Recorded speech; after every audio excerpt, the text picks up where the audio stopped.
ही मिलेंगे आपको। स्टार्ट करता हूँ। कार्डियक साइकिल होता क्या है वो देखो। During the heart beat how much activity take place in heart which is called cardiac cycle. धड़कन के समय जितनी भी प्रक्रिया हृदय के अंदर होती है उसे कार्डियक साइकिल कहते हैं। इसका मतलब क्या है, जब मेरा हार्ट पंप करता है ना, यानी कि धड़कता है, जब धड़कन होती है उस समय कितनी प्रोसेस होती है, कितनी एक्टिविटीज़ होती है, उन सबको कार्डियक साइकिल के अंदर रखा गया है। इवेंट का मतलब होता है गाइस सिंपली कि कितने इवेंट, कितनी एक्टिविटीज़ मेरे हार्ट के अंदर होती है, वो चीज़ें। नेक्स्ट लाइन देखिए, 1 heart beat take 0.8 second to complete. हृदय की एक धड़कन को पूरा होने में लगभग 0.8 सेकंड का समय लगता है। ये पॉइंट नोट कर लो, स्क्रीनशॉट ले लो जल्दी से, इसका बहुत इंपॉर्टेंट है गाइस। ठीक है, फिर रिपीट कर देता हूँ एक बार और मैं। देखो, कार्डियक चक्र या हृदय की चक्र किसे कहते हैं। देखो गाइस, मेरे हार्ट में जो ब्लड आता है और फिर जाता है, आता है फिर जाता है, ये पूरा चक्र चलता है। यहाँ से ब्लड आया, यहाँ से गया वापस, फिर यहाँ से आया फिर गया। तो एक साइकिल, एक चक्र पूरा होने में क्या प्रोसेस होती है उसको हम हृदय चक्र या कार्डियक साइकिल कहते हैं। देखो, धड़कन के समय, वही बोला है, धड़कन के समय हार्ट बीट, जब हार्ट पंप करेगा उसके समय प्रक्रिया हृदय के अंदर होती है, कार्डियक साइकिल कहते हैं। 1 हार्ट बीट यानी कि एक धड़कन लगने में 0.8 सेकंड का समय लगता है, जो कि लबढप का साउंड आता है, लबढप लबढप इस टाइप का जो साउंड आता है लबढप का, वो उसको होने में 0.8 सेकंड का 1 हार्ट बीट, एक धड़कन को होने में 0.8 सेकंड का समय लगता है। जल्दी से स्क्रीनशॉट ले लो, फिर आगे बढ़ रहा हूं मैं यहाँ से। नेक्स्ट गाइस, इसमें लाइन देखिए, in each heart beat 2 event occurs. बोलना है कि सिस्टोलिक एंड डायस्टोलिक। हृदय, ये लाइन समझना, हिंदी में पढ़ रहा हूं मैं इसी को। हृदय के हर एक धड़कन के समय 2 प्रकार की प्रक्रियाएं होती है, सिस्टोलिक और डायस्टोलिक। फिर से रिपीट करता हूँ, हृदय की हर एक धड़कन के समय 2 प्रकार की क्रियाएं होती है, सिस्टोलिक और डायस्टोलिक। यानी कि जब मेरा हार्ट पंप करेगा ना गाइस, जब पंप करेगा तो 2 प्रोसेस होगी, एक सिस्टोलिक, एक डायस्टोलिक। देखो गाइस, सिस्टोलिक और डायस्टोलिक क्या होता है। During the systolic heart contract and blood pump through arteries. बोलना है कि जब सिस्टोलिक की क्रिया के दौरान हृदय संकुचित होता है और रक्त धमनियों के द्वारा शरीर के समस्त भागों तक पहुंच जाता है। डायग्राम देखो, ये रहा सिस्टोलिक और यह रहा diastolic.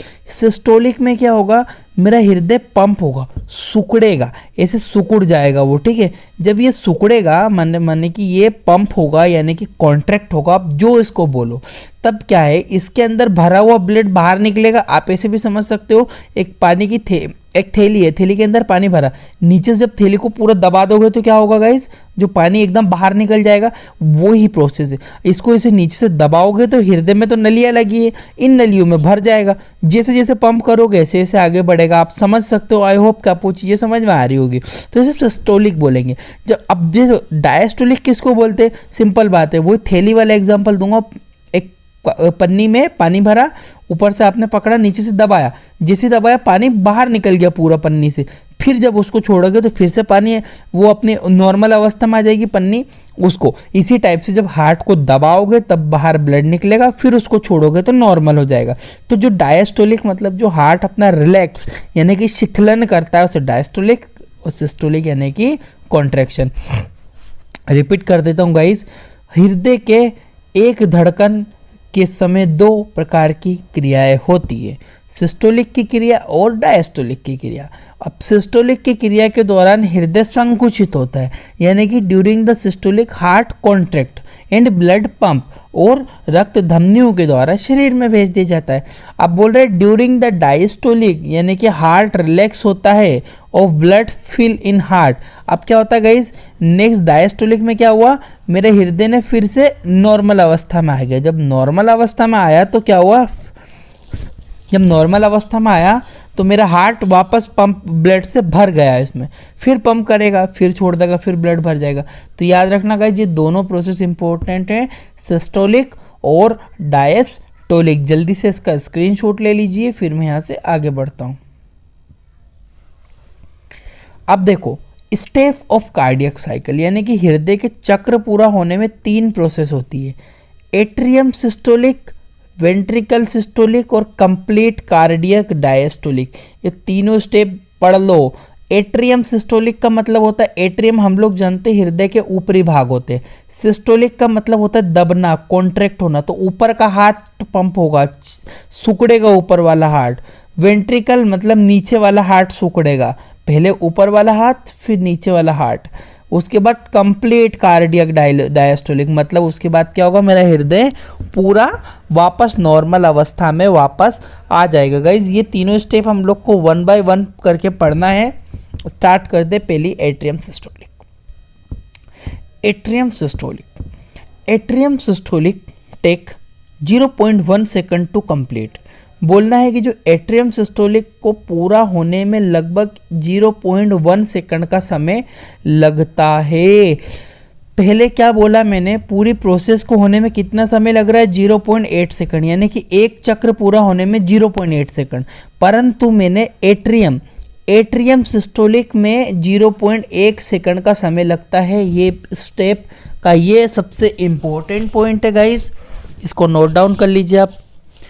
Next, in this step, superior vena cava and inferior vena cava transfer deoxygenated blood from right atrium। बोलना है कि इस चरण में सुपीरियर वेना कावा और इंफीरियर वेना कावा अशुद्ध रक्त को दाएं अलिंद में भर देती है। डायग्राम देख लो, देखो ये रही आपकी सुपीरियर वेना कावा, ठीक है, ये रही आपकी इंफीरियर वेना कावा। जब आपका एट्रियम ऊपर वाला हृदय पंप करेगा तो इनसे रक्त इस वाले भाग में भर जाएगा, और एंड द सेम टाइम उसी समय जब ऊपर वाला हार्ट पंप करेगा तब pulmonary vein transfer oxygenated blood in left atrium.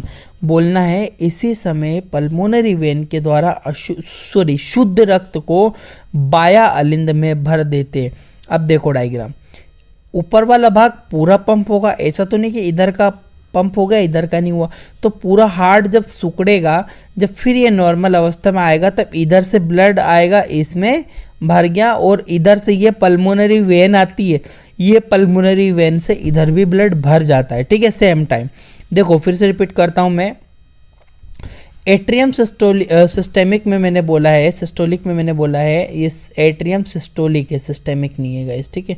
Atrium systolic को पूरा होने में लगभग 0.1 सेकंड का समय लगता है, और इस चरण में सुपीरियर वेना कावा और इंफीरियर वेना कावा से अशुद्ध रक्त दाया अलिंद में भर देते हैं। यानी कि इन this step superior vena cava and inferior vena cava transfer deoxygenated blood from right atrium, इस वाले भाग में। नेक्स्ट लाइन, इसी समय जब ये ऐसा होगा ना, उसी समय इस वाले हार्ट में भी क्या होगा, शुद्ध रक्त को बाया अलिंद में भर दिया जाता है पल्मोनरी आर्टरी के द्वारा, ठीक है। तो यहाँ पे आपको सिंपली पल्मोनरी आर्टरी के द्वारा ब्लड आपका फिल हो जाता है, ठीक है। इसका भी स्क्रीनशॉट ले लो, ये बहुत इंपॉर्टेंट है। एट्रियम सिस्टोलिक, स्पेलिंग करेक्ट कर लेना गाइस, ये सिस्टेमिक नहीं सिस्टोलिक होता है, ठीक है, जो नीचे लिखी हुई है मैंने। जल्दी से स्क्रीनशॉट ले लीजिए, फिर आगे बढ़ रहा हूँ मैं। Next ventricle systolic. अब ये वेंट्रिकल सिस्टोलिक क्या होता है गाइस, देखो अभी एट्रियम ऊपर वाले भाग संकुचित हुए थे, अब नीचे वाले संकुचित होंगे। In this process complete 0.3 second. इस प्रक्रिया को पूरा होने में लगभग 0.3 सेकंड का समय लगता है। पहले कितना लगा था, 0.1 सेकंड का समय यहाँ हुआ और 0.3 सेकंड का समय यहाँ हुआ, यानी कि 0.4 सेकंड हो गए टोटल ये, ठीक है। तो वेंट्रिकल सिस्टोलिक में कितना समय लगता है, 0.3 सेकंड का समय लगता है। In this step ventricle contract and one the valve of pulmonary and aorta or close tricuspid valve और सेमिलुनर वेल्व। बोलना है कि इस स्टेप में नीले संकुचित होते हैं, इस वजह से पल्मोनरी आयोटा के कपाट बंद हो जाते हैं और वह खुल जाते हैं। देखो सिंपल बात समझाता हूँ मैं आपको, इसको देखो आप पहले देखो, जब आपका हार्ट पंप करेगा तो ये पल्मोनरी आर्टरी है, ये आयोटा है, इनमें दबाव बनेगा, दबाव बनने से ये खुल जाएंगे और ये वाले बंद हो जाएंगे। यही मैंने लिखा हुआ है। इस स्टेप में नीले संकुचित होता है, इस वजह से पल्मोनरी और आयोटा कपाट पर दबाव बढ़ जाता है और वह खुल जाते हैं। साथ ही साथ ट्राइकस्पिड सेमिलुनर वॉल्व बंद हो जाते हैं। ये दोनों बंद होंगे और ये वाले ओपन होंगे, ये दोनों ओपन होंगे और ये और इधर वाले बंद हो जाते हैं गाइज। ठीक है, स्क्रीनशॉट ले लीजिए जल्दी से, इसका इंपॉर्टेंट है ये। अब आगे बढ़ता हूँ गाइज, यहाँ से मैं कंप्लीट कार्डियक डायस्टोलिक। अब पूर्ण रूप से जो कार्डियक आपका रिलैक्स करेगा। ठीक है, in this step take 0.4 second to complete. बोलना इस प्रक्रिया को पूरा होने में 0.4 सेकंड का समय लगता है। अब 4 सेकंड पहले हो गए थे, 4 सेकंड, 0.4 सेकंड पहले, 0.4 सेकंड अब, तो 0.4 वो और 0.4 ये, टोटल 0.8 सेकंड कंप्लीट हो गए। ठीक है आपके। This is relaxation step. अब जो कार्डियक डायस्टोलिक की रिलैक्सेशन स्टेप होती है, in this step myocardium ready to next cardiac cycle. बोलना है यह कार्डियक की शीतलन की अवस्था होती है। इसमें मायोकार्डियम द्वारा मायोकार्डियम दूसरे चक्र करने के लिए तैयार होता है। अब आपका हार्ट पूरा रिलैक्स हो गया गाइस। ठीक है, अब जब ये रिलैक्स हुआ तब आपका जो ये हार्ट है ना, ये फिर से नेक्स्ट जो साइकिल है उसको कंप्लीट करने, उसको चलाने के लिए वो रेडी हो रहा है गाइस। ठीक है, अब आपको ये समझना है, यहाँ पे एक बार और मैं आपको रिपीट कर देता हूँ गाइस। पहले क्या हुआ, पहले वेंट्रिकल संकुचित होंगे, फिर आप एट्रियम कॉन्ट्रैक्ट करेंगे, फिर आपके वेंट्रिकल कॉन्ट्रैक्ट करेंगे और फिर पूरा हार्ट नॉर्मल अवस्था में आ जाएगा, फिर ऊपर वाले भाग, फिर नीचे वाले भाग। तो ये इन पूरी साइकिल को, ब्लड यहाँ से आने से लेकर यहाँ तक निकलने को एक चक्र कहते हैं। और इस चक्र को पूरा होने में मैंने बताया कितना समय लगता है, 0.8 सेकंड का समय लगता है। कितनी स्टेप होती है guys, atrium systolic, ventricle systolic, complete diastolic. Atrium systolic बताया मैंने, वेंट्रिकल सिस्टोलिक बताया और कंप्लीट डायस्टोलिक बताया। ये थी गाइस आपकी शॉर्ट ट्रिक से मैंने बताई हुई है आपको कार्डियक साइकिल। इन सारी चीज़ों का आप लोग स्क्रीनशॉट ले लीजिएगा, वहाँ से आप लोग इजीली नोट्स बना सकते हो। ठीक है, और एनआर्ट वीडियो के और भी लेक्चर देखने हो तो मेरे चैनल में जाके देख लो, पूरे हिंदी प्लस इंग्लिश लैंग्वेज में आपको मिल जाएंगे।